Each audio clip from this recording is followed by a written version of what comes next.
also grieving the Queen's loss in their own ways. And so we invited Julie Reddington on to join us here. She started the Facebook page Brits in Denver. Thanks for being here, Julie. I think one thing we want to know, we in the U.S. have our own perspective of the royal family. Maybe it's a little different than what people in the U.K. think. What have you observed now living in both places?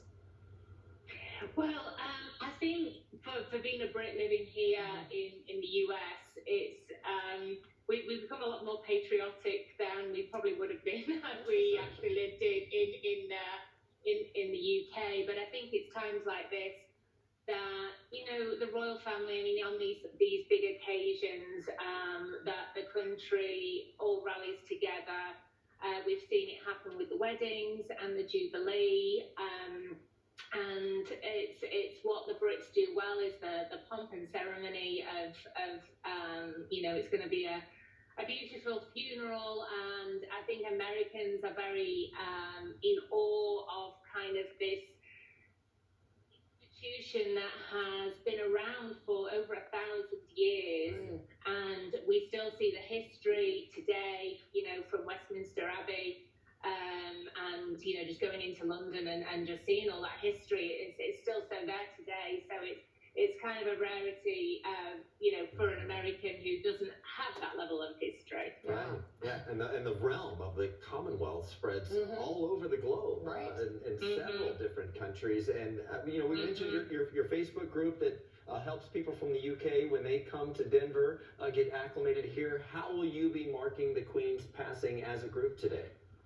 Yeah, so as it turned out, we had a tea party planned anyway. This has been put on the books for weeks now, and so we just have turned that now into what we're calling a celebration of life. It will give a chance for the Brits for us to get together and just talk about, you know, because obviously we're not physically in the country right now, and we're not seeing all the and feeling all the emotions that are happening there right now. So it'll give us a chance for us to get together. We do what Brits do best. We always solve our problems over a cup of tea.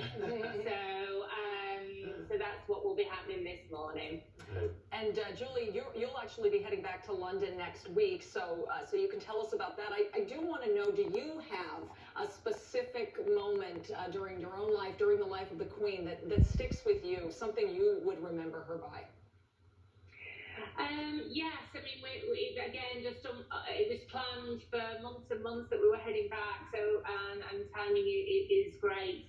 You know, I don't think there's any one moment in time. I think in the last few years, I think that's really where her strength and stability has come into play. I think I've always admired the Queen. I actually wear a crown around my neck as a thing, just to, I think as being a Queen, you have to, she embodies what being a leader and a Queen is all about. You know, she's, some always said she was perhaps very stoic, but I think that changed after Princess Diana died, and she kind of moved with the times of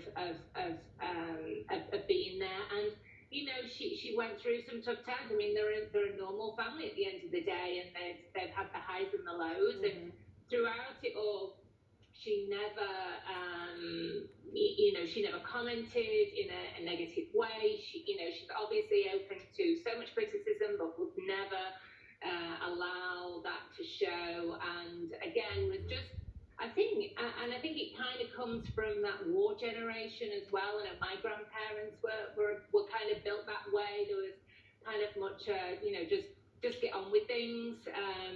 You know, they always say Brits have a stiff upper lip, and I think she was that, and all the way through was just that rock for everybody, including her own family. Yeah, we've described her as the world's grandmother. Yeah, you know, here in our studio this morning. That's what it feels like we lost. So. I said exactly the same yesterday. It feels like we've lost a grandmother. Exactly. Julie Reddington, thank you so much for sharing your time with us. Thank you.